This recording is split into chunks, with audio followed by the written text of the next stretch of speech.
దివ్యమైన సకల తీర్థాలకు, ప్రకృతి రమణీయతకు, ఆహ్లాదకరమైన వాతావరణానికి ఆలవాలమైనది తిరుమల పుణ్యక్షేత్రం.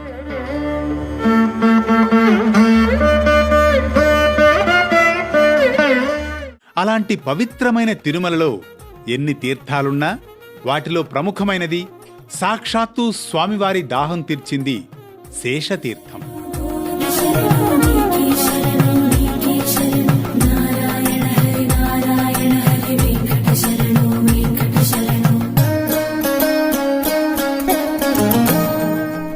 ఈ తీర్థంలో స్నానం చేసిన వారికి పునర్జన్మ ఉండదని ప్రతీతి.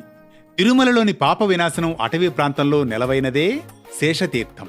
ఈ తీర్థ ఆవిర్భావానికి విశేషమైన ప్రాముఖ్యతే కాక ఆసక్తి గొలిపే పురాణ కథనమూ ఉంది.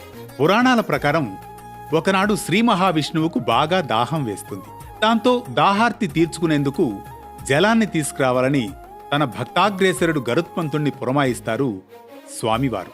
కాని ఆయన ఎంతసేపైనా గరుత్మంతుడు జలం తీసుకురాకపోవడంతో అప్పుడు మరో భక్తుడైన ఆదిశేషుణ్ణి ఆజ్ఞాపిస్తారట స్వామివారు. అంతటా ఆదిశేషుడు ఆ ప్రదేశంలో ఒక దివ్య తీర్థాన్ని సృష్టిస్తాడట. అలా శ్రీ మహావిష్ణువు యొక్క దాహం తీర్చారట శేషుడు. సాక్షాత్తు స్వామివారు జలం స్వీకరించడంతో ఈ తీర్థం దివ్యమైందిగా వెలసిల్లుతోందంటారు.